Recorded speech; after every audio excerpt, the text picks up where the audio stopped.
नमस्कार दोस्तों, मैं अमल चौहान। आज की वीडियो में जानेंगे कि भारत के लोग शेयर बाजार को सट्टा क्यों समझते हैं। आखिर क्या वजह है कि भारत के लोग स्टॉक मार्केट, शेयर मार्केट को जुआ बोलते हैं कि शेयर मार्केट जुआ है, स्टॉक मार्केट जुआ है। आखिर क्या वजह है।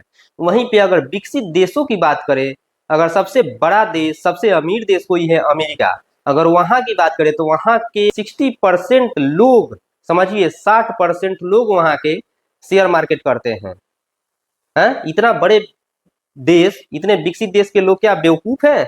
नहीं ना। आखिर वहां इसे जुआ क्यों नहीं बोला जाता है, जबकि हमारे भारत में ही इसे जुआ बोला जाता है कि शेयर बाजार जुआ है, शेयर बाजार सट्टा का बाजार है। ऐसा क्यों बोला जाता है? देखिए, सबसे बड़ा वजह है यहाँ पे शिक्षा की कमी। यहाँ पे शुरू से लेके अंत तक शेयर बाजार की कोई शिक्षा नहीं दिया जाता है।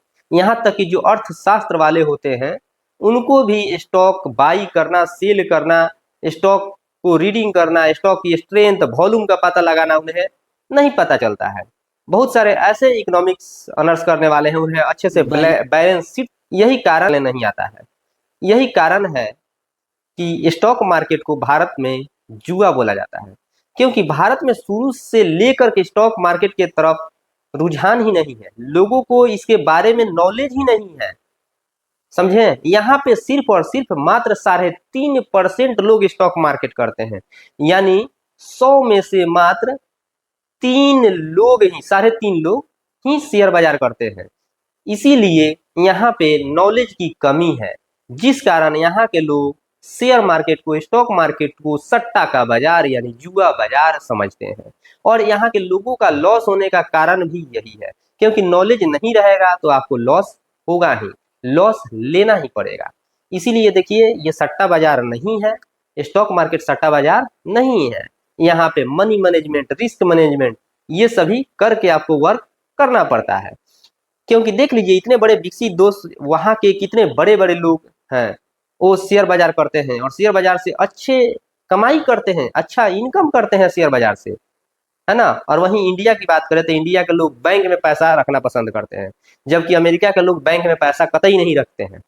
और इंडिया के लोग बैंक में रखेंगे, कैश रखेंगे घरों में। अब तो मतलब कैश खत्म हो चुका है, यूपीआई का जमाना हो चुका है, अधिकांश लोग यूपीआई कर रहे हैं तो बैंकों में पैसा रखते हैं।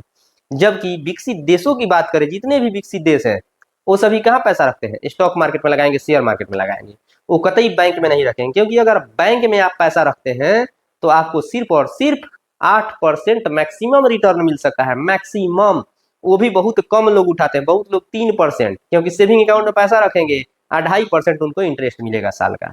वही पैसा अगर स्टॉक मार्केट में डाल दे तो, सोच समझ के डाल दें, अच्छे शेयर में डाल दे तो मिनिमम 15% तो मिल ही जाएगा साल का। 15% एकदम मिल जाएगा साल का, आसानी से मिल जाएगा। लेकिन लोग को नॉलेज नहीं है, इसीलिए वो 2.5% पर ही खुश है कि बैंक में पैसा डाल दिए, ठीक है। क्या मतलब है? जिस बैंक में आप पैसा डाल रहे हैं उसी का शेयर खरीद लीजिए। एसबीआई में पैसा ना रख के एसबीआई का शेयर खरीद लीजिए। तो लोगों के पास नॉलेज की कमी है, जिस कारण ही शेयर बाजार को भारत के लोग सट्टा का बाजार समझते हैं। समझे कि नहीं? क्या यही वजह हो सकता है ना? अगर दूसरा कोई वजह आपको नजर आता है तो कमेंट करें कि आखिर क्या वजह है कि लोग यहाँ सट्टा बाजार बोलते हैं शेयर बाजार को। देखिए, आप लोग जो हैं अपना पैसा बैंक में रखते हैं, और जो स्टॉक मार्केट वाले होते हैं, जो शेयर मार्केट वाले होते हैं, वो बैंक निफ्टी में रखते हैं। इसलिए और आप में और स्टॉक मार्केट वाले में ज़्यादा फर्क नहीं है। फर्क सिर्फ इतना है कि आप बैंक में रखेंगे, वो बैंक निफ्टी में रखेंगे, और बैंक निफ्टी उनको 20% रिटर्न देगी साल का, और आपका पैसा 2.5% रिटर्न मिलेगा। तो सोचिए, आप कहाँ हैं और स्टॉक मार्केट वाले कहाँ हैं। तो उम्मीद है कि आप लोग समझ गए होंगे कि क्यों शेयर मार्केट को सट्टा का बाजार बोला जाता है। यदि कोई और भी कारण है तो आप लोग कमेंट कीजिए कि और क्या कारण हो सकता है कि भारत के लोग शेयर बाजार को सट्टे का बाजार समझते हैं। चलिए, आज के लिए इतना ही। धन्यवाद।